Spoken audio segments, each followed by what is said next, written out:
With us now is James Baker, the Secretary of State under President George H.W. Bush and Treasury Secretary under President Reagan. He is honorary chairman of the Baker Institute for Public Policy at Rice University in Houston. Senator Secretary Baker joins us now from Houston. Good morning. Good morning, Charlie. Secretary Baker, what do you think the government of Assad, the President Assad, might do with these chemical weapons? Is he capable, likely to use them? Well, I have no idea, Charlie, but if there's evidence, if our intelligence community has evidence that they're beginning to mix the chemicals, that would be quite disturbing. If he did use them, it would not be the first time that an Alawite sect leader used them against his own people. That happened, of course, way back in 1980 when Saddam Hussein used them against the Kurds. So hopefully that's not going to happen. And what should trigger the United States to act to stop him from using them? Well, I think what the administration has done and is doing is the right course to follow.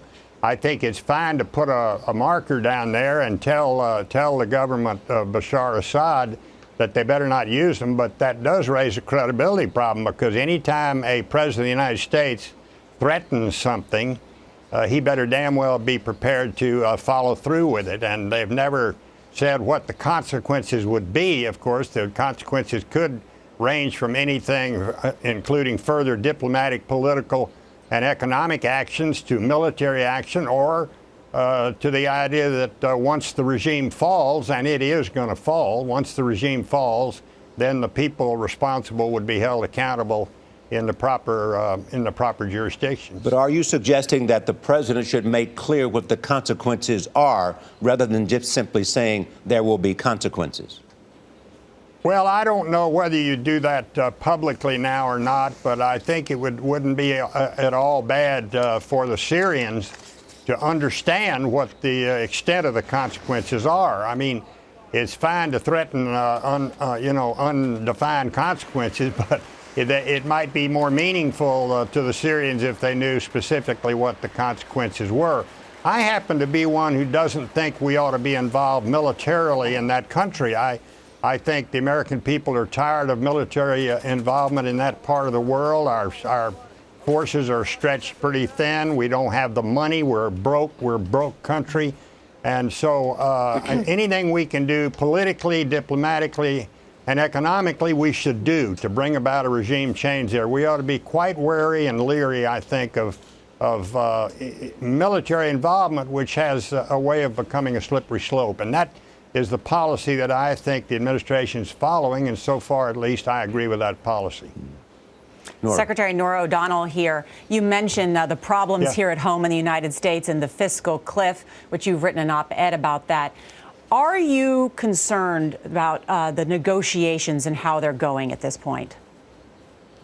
Well, I'm plenty concerned. I tell you what, Norah, I'm encouraged to hear overnight that President Obama and Speaker Boehner have decided they are going to sit down and try and negotiate this out quietly and confidentially. That's the way we used to do it.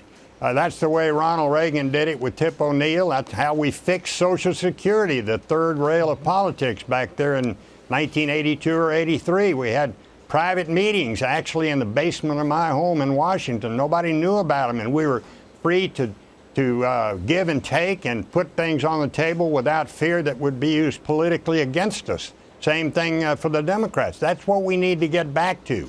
We need something in the nature, Norah, of a grand bargain along the lines of the Simpson-Bowles proposal or Domenici-Rivlin, something that has everything on the table and that cuts spending and increases revenue. And we got to do it. The country is in extraordinarily bad shape economically. Secretary Baker, do you believe that the Republicans should be willing to concede on the question of raising the rates on the wealthy? I don't think they should be willing to concede on that any more than the Democrats should be willing to concede before the discussion began on cutting entitlements. But all of that has got to be on the table. That's what ought to be a part of the bargain. And there ought to be a rule when they start negotiating that nothing's decided until everything is decided. You don't have piecemeal concessions. It all ought to be part of one big package. And by the way, The debt limit ought to be a part of that negotiation as well. We need one big grand bargain. And the American people are so tired of the political posturing and the negotiating in public to score political points. It's time to get serious. The election is over. It's time to do what the country needs badly to have done.